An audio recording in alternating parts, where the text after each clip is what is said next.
جو لوگ اللہ پر ایمان لائیں، کہیں کہ ہمارا رب اللہ ہے، پھر اس پر جم جائیں، ان پر فرشتوں کا نزول ہوتا ہے۔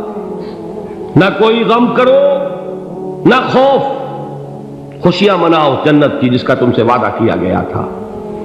اللہ کی ربوبیت پر اطمینان جب انسان کو ہو جاتا، میرا رب اللہ ہے، ربی اللہ، انسان کے لیے نہ کوئی کھٹکا، نہ کوئی خطرہ، نہ کوئی خوف، نہ کوئی حزن۔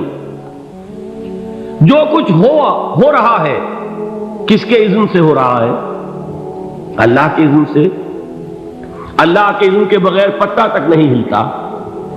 یہ کوئی اندھا بہرا مادہ نہیں ہے جس سے مجھے کوئی خوف ہو۔ اندھا بھینسا چلا آ رہا ہو اس سے تو ڈرنے کا ہر انسان کو ڈرنا چاہیے، نہ معلوم کس کو ٹکر مار دے۔ لیکن نہیں، اس کائنات کو چلانے والا ایک سمیع و بصیر خدا ہے، وہ جو میرا دوست ہے، میرا ولی ہے۔ اللہ ولی الذین آمنوا یخرجہم من الظلمات الی النور۔ اللہ اہل ایمان کا ولی ہے، ساتھی ہے، پشت پناہ ہے، مددگار ہے، حمایتی ہے۔ بتائیے جسے یقین ہو جائے کہ اللہ میرا مددگار، اللہ میرا محافظ، اللہ میرا پشت پناہ، اللہ میرا حمایتی، اس کے لیے کوئی خوف ہوگا؟ اس سے کوئی ڈر ہوگا؟ میں مثال دیا کرتا ہوں ایک بہت سادہ، پنجاب کے دیہات کی۔ تو بڑا چودھری ہے اور کوئی غریب کسان ہے۔ اس غریب کسان کے جانوروں کو ہر وقت اندیشہ ہوگا چوری کا، کوئی میری بھینس کھول کر نہ لے جائے، کوئی میرا بیل کھول کر نہ لے جائے۔ لیکن جس کے بارے میں یہ سب کو معلوم ہو کہ وہ جو بڑا چودھری ہے وہ اس کا دوست ہے، اس کی بچیا کو کوئی خوف ہوگا؟ اس کی بھینس پر کوئی ہاتھ ڈالے گا؟ اسے کوئی اندیشہ ہوگا؟ نہیں۔ کیوں؟ کہ وہ بڑا چودھری، بڑا اس کا یہاں کا سردار، جاگیردار، سب کو معلوم ہے وہ میرا دوست ہے، کوئی میرے خلاف اقدام نہیں کر سکتا۔ اس دنیا میں یہ چھوٹی سی بات اگر آپ کے دلی اطمینان اور سکون کا باعث بن سکتی ہے تو ذرا تصور کیجئے۔ میں لفظ تصور استعمال کروں گا صرف اس لیے کہ اس کا ہم جس کو کہتے ہیں ادراک اور شعور کر نہیں سکتے، اگر کے ساتھ کر سکتے۔ اگر یقین ہو کہ اللہ میرا مددگار اور یقین ہو کہ اللہ ہر آن میرے ساتھ ہے، پھر کوئی خوف؟ کس کا خوف؟ کوئی شے اللہ سے بالا تر ہے؟ کوئی قوت اس سے زیادہ طاقتور ہے؟ کوئی اس کے ارادے کو بدلنے والا ہے؟ کوئی اس کی مشیت کے آڑے آنے والا ہے؟ یہی بات ہے جو حضور نے فرمائی، یہ ایمان کا حاصل ہے لب لباب، کہ دیکھو اچھی طرح اس بات کو ذہن نشین کر لو، اگر تمام انسان مل کر تمہیں کوئی نقصان پہنچانا چاہے نہیں پہنچا سکتے، مگر جو کچھ اللہ نے لکھ دیا ہو، اور تمام انسان مل کر تمہیں کوئی نفع پہنچانا چاہے نہیں پہنچا سکتے، مگر وہ شے جو اللہ نے طے کر دی۔ آپ پھر میں کہوں گا ذرا طاری کیجئے، اسے فرض کیجئے، اسے سوچئے۔ اگر اس حدیث پر ہمارا دل ٹھکا ہوا ہو تو کسی سے ڈر ہوگا؟ یہ مجھے نقصان نہ پہنچا دے، یہ میری رپورٹ خراب نہ کر دے، یہ میری انکریمنٹ نہ رکوا دے، یہ میرا یہ نہ بگاڑ دے، یہ میرے یہ نقصان نہ پہنچا دے۔ اس کا ڈر، اس کا ڈر، اس کا خوف، اس کی خوشامد، اس کے لیے جا کر طرح طرح سے اپنی عزت نفس کو ذلیل کروانا اس کے سامنے، یہ سب کچھ کیوں کرتا ہے انسان؟ جب سمجھتا ہے کہ اس کے ہاتھ میں میرا کوئی نفع ہے، اس کے ہاتھ میں میرے لیے کوئی ضرر ہے، یہ مجھے کوئی غضب پہنچا سکتا ہے، یہ مجھے کوئی نقصان پہنچا سکتا ہے، یہ میرا کوئی کام بنا سکتا ہے، یہ میری کوئی ضرورت پوری کر سکتا ہے، اسی کا نام شرک ہے۔ جہاں آپ نے یہ سمجھا کہ غیر اللہ کے اندر کوئی طاقت موجود ہے، وہی شرک ہے۔ بتوں سے تجھ کو امیدیں، خدا سے نو امیدی، مجھے بتا تو صحیح اور کافری کیا ہے؟ شرک تو یہ ہے۔ جس پر بھی تمہیں یہ خیال ہے، کلمہ ہے یہ کلمہ سوم، لا حول ولا قوت الا باللہ، ذرا اس پر دل کو کبھی اگر آپ تصور کریں، پھر فرض کریں، دل ٹھک جائے اس پر، کوئی طاقت نہیں۔ یہی بات تھی جو شیخ عبد القادر جیلانی رحمۃ اللہ علیہ نے اپنی وصیت میں اپنے بچے سے کہی. 11ویں دینے والے ہیں، لیکن حضرت شیخ عبد القادر جیلانی کی وصیت اور تعلیمات کو کتنے لوگ ہیں کہ جانتے ہو؟ یہ جن مقامات تک پہنچے ہیں وہ کس چیز کی بدولت پہنچے؟ انہوں نے جو پیغام دیا وہ کیا تھا؟ اے میرے بچے، جس طریقے سے قرآن مجید میں حضرت لقمان کی نصیحتیں جو ہے نقل کر دی گئی ہیں، میں یہ عرض کروں گا بالفرض اگر قرآن حضرت عبد القادر جیلانی کے بعد نازل ہوا ہوتا تو شیخ عبد القادر کی یہ نصیحتیں بھی قرآن میں درج ہوتی. اتنی اونچی نصیحتیں ہیں. اے میرے بچے، اس حقیقت کو ذہن نشین کر لے، لا فاعل فی الحقیقت ولا مؤثر الا اللہ. اس کائنات میں نہ کوئی فاعل حقیقی ہے نہ مؤثر حقیقی ہے سوائے اللہ. کسی شے میں کوئی تاثیر نہیں اگر اللہ نہ چاہے. آگ جلا نہیں سکتی اگر اللہ نہ چاہے. پانی ڈبو نہیں سکتا اگر اللہ نہ چاہے. زہر ہلاک نہیں کر سکتا اگر اللہ نہ چاہے. کوئی چیز فائدہ نہیں پہنچا سکتی اگر اللہ نہ چاہے. تو در در پہ کیوں سر جھکاتے ہو؟ در در پر کیوں جبیں سائی کرتے ہو؟ سب کے سامنے کیوں ہاتھ پھیلاتے ہو؟ ایک اللہ سے مانگو. ایک اللہ کے سامنے زمین پر اپنی جبین رکھو. لا فاعل فی الحقیقت ولا مؤثر الا اللہ. نظر آتا ہے ہمیں کہ پانی پیاس بجھا دیتا ہے. پیاس بجھانے کی صلاحیت پانی میں نہیں ہے، اللہ کے اذن سے.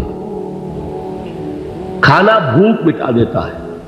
بھوک مٹانے کی صلاحیت کھانے میں نہیں ہے، اذن رب میں. دیکھیے یہی یقین تھا. حضرت موسیٰ علیہ السلام کا واقعہ یاد کیجئے. سامنے سمندر آ گیا ہے. قوم دیکھتی ہے پیچھے کہ گرد و غبار کا طوفان. معلوم ہوا کہ فرعون اپنے لشکر سمیت آ گیا. لشکر جب چلتا تھا تیز رفتاری کے ساتھ تو گرد و غبار کا جو طوفان اٹھتا تھا اس کا تصور کیجیے. اور لمحہ بلمحہ وہ قریب آ رہا ہے. پوری قوم نے کیا کہا؟ اے موسیٰ انا لمدرکون. اے موسیٰ ہم کو پکڑے گئے. قرآن مجید نے تو یہاں وہ باتیں نہیں لکھی ہیں، لیکن تورات میں یہ درج ہے کہ بنی اسرائیل جھگڑنے لگے، دست و گریبان ہو گئے موسیٰ کے ساتھ. موسیٰ نے یہاں مروایا لا کر، اس سے تو ہم ہی بہتر تھے. وہاں کھانے کو ملتا تھا، زندگی تو تھی، بیگار ہم کر رہے تھے، موت تو نہیں تھی. اب جو کچھ ہوگا اس کا تصور کرو، جس طریقے سے ہمارے ٹکڑے اڑائے جائیں گے. تو لڑ رہے ہیں حضرت موسیٰ علیہ السلام سے. یہ تورات کی تفصیل ہے. قرآن میں صرف اتنا آیا ہے، پریشان ہو کر انہوں نے کہا انا لمدرکون. موسیٰ ہم کو پکڑے گئے. اس وقت موسیٰ کا جواب کیا ہے؟ کلا ان معی ربی سیہدین. نہیں، میرے ساتھ میرا رب ہے، وہ راستہ دے گا. بتائیے کہاں راستہ نظر آ رہا ہے؟ یہ ہے ایمان بالغیب. راستہ نظر نہ آئے تب اللہ پر یقین ایمان ہے. جیب میں پیسے ہوں اور تب دل کو اطمینان ہے تو ایمان کس پر ہوا؟ پیسے پر، اللہ پر نہیں. جب وسائل و ذرائع نہ ہو اور پھر یقین ہو کہ اللہ مسبب الاسباب ہے، وہ اسباب کا پابند نہیں ہے، وہ اسباب کا محتاج نہیں ہے، اسباب اس کے محتاج ہے. اگر یہ یقین ہے تو اللہ پر ایمان ہے. یہ نہیں ہے تو تمہارا ایمان اسباب پر ہے، وسائل پر ہے، ذرائع پر ہے، مادیات پر ہے، اللہ پر نہیں. اس وقت کہاں راستہ تھا؟ کوئی راستہ تھا؟ سمندر ہے اور ادھر سے لشکر آ گیا ہے. کلا ان معی ربی سیہدین. اب دیکھیے ایمان کہہ دینا آسان ہے، ہوا معکم اینما کنتم. جہاں کہیں بھی تم ہوتے ہو اللہ تمہارے ساتھ ہوتا ہے. لیکن اس کا یقین قائم ہو جائے تو زمین و آسمان کا فرق واقع ہو جائے. یہی بات ہوئی حضور کے ساتھ. غار ہے، چھپے ہوئے ہیں محمد رسول اللہ اور آپ کے وہ یار غار ابو بکر صدیق رضی اللہ تعالی عنہ. اقبال نے حضرت ابو بکر کی شان میں چند اشعار کہیں صرف، لیکن واقعہ یہ ہے کہ بھاری بھاری نظموں پر اور قصیدوں پر بھاری ہے. طویل ترین نظمیں اور قصیدے ہوں ان پر بھاری ہے. ہمتیں ابو بکر کی ہمت جو ہے کشت ملت را چو ابر، جیسے بارش سے کھیتی اپجتی ہے، ابو بکر کی ہمت اور عزیمت اس امت کو اسی طرح سینچنے والی ہے۔ ثانیے اسلام و غار و بدر و قبر،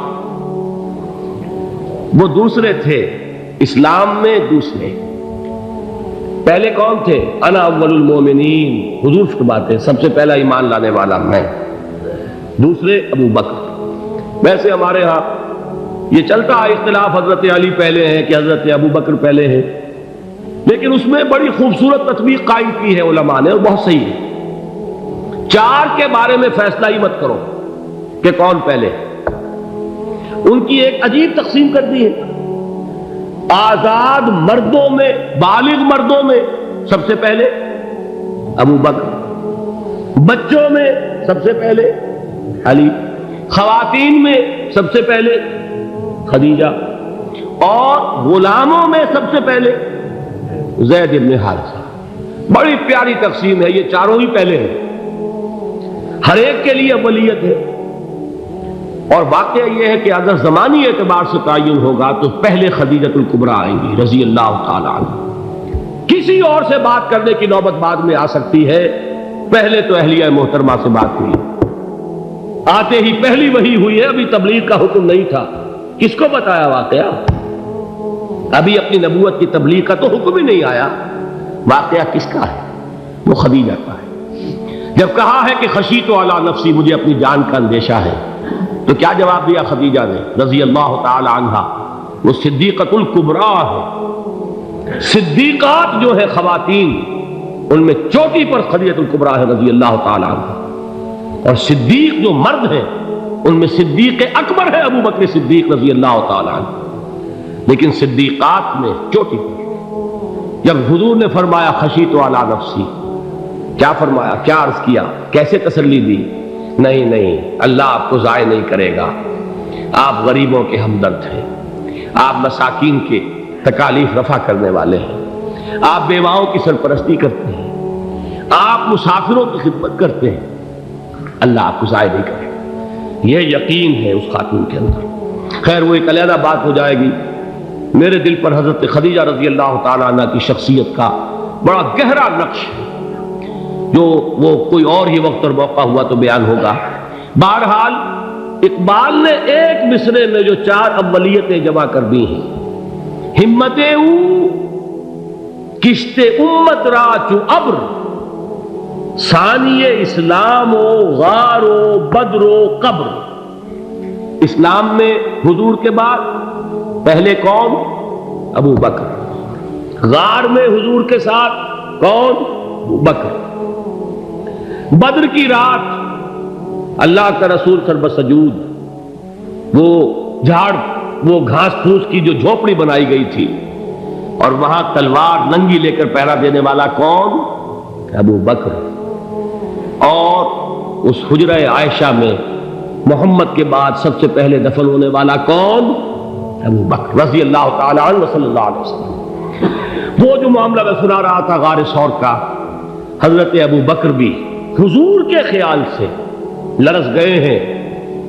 آپ کو یاد ہوگا کہ جا کر پہلے تمام جتنے سوراخ تھے انہیں بند کیا ہے، ایک سوراخ رہ گیا تھا جس کو بند کرنے کے لیے کوئی کپڑا نہیں تھا، وہاں اپنی ایڑی رکھی ہے، تب کہا ہے حضور سے تشریف لائیے، اور اپنے زانو پر حضور کو لٹایا ہے، اور وہاں کسی موذی جانور نے کاٹا ہے، حضور کی آنکھ لگ گئی تھی، اس وقت اس بل کے اندر جو بھی بچھو ہے کیا ہے واللہ عالم، اس نے کاٹا ہے، اس کی تکلیف کی وجہ سے ابو بکر کی آنکھوں سے آنسو ٹپک گئے، حضور کے چہرے مبارک پر پڑے ہیں، تو حضور جاگے ہیں، معاملہ کیا ہے؟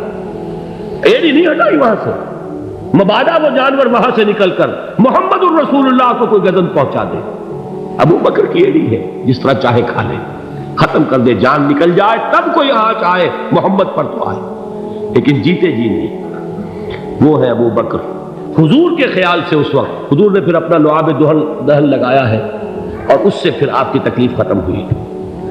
جیسے خیبر میں حضرت علی کی آنکھ دکھ رہی تھی، اس کو جو شفا حاصل ہوئی ہے وہ بھی حضور کے لعاب دہن سے ہوئی۔ تو بہرحال اس وقت انہوں نے کہا ہے کہ اے نبی یا رسول اللہ، اگر اس وقت ان میں سے کسی نے غیر ارادی طور پر بھی اپنے قدموں کی طرف جھانک لیا تو پکڑے جائیں گے۔ کیا جواب تھا اللہ کے رسول کا؟ لا تحزن ان اللہ معنا، اللہ ہمارے ساتھ ہے، کیوں گھبراتے ہو ابو بکر؟ یہ ہے ایمان باللہ، میرا مالک اللہ، میرا رازق اللہ، میرا محافظ اللہ، میرا مددگار اللہ، میرا پشت پناہ اللہ، میرا دوست اللہ۔ یہ دوستی ہے اللہ کی جو لب لباب ہے، حاصل ہے ایمان کا، اسی کا نام ولایت ہے۔ اولیاء اللہ کے سروں پر سینگ نہیں ہوتے، جس کے دل میں ایمان راسخ ہو چکا ہو وہی اللہ کا ولی ہے، جسے اللہ پر یقین ہو چکا ہے وہی اللہ کا ولی ہے، جسے یقین ہے اللہ میرے ساتھ ہے، میرا مددگار، میرا پشت پناہ، میرا ساتھی، میرا دوست، میرا محبوب، میرا محب۔ اللہ اہل ایمان سے محبت کرتا ہے۔ واللہ یحب الصادقین، ان اللہ یحب الذین یقاتلون فی سبیلہ صفا کانہم بنیان مرصوص۔ اللہ محبت کرنے والا، اہل ایمان محبوب، اور اہل ایمان محبت کرنے والے اللہ محبوب۔ والذین آمنوا اشد حبا للہ۔ آپ تصور کیجئے جسے یہ رشتہ ایمان یا رشتہ ولایت حاصل ہو جائے، الا ان اولیاء اللہ لا خوف علیہم ولا هم یحزنون، آگاہ ہو جاؤ اللہ کے دوستوں کے لیے نہ کوئی خوف ہے نہ کوئی حزن ہے۔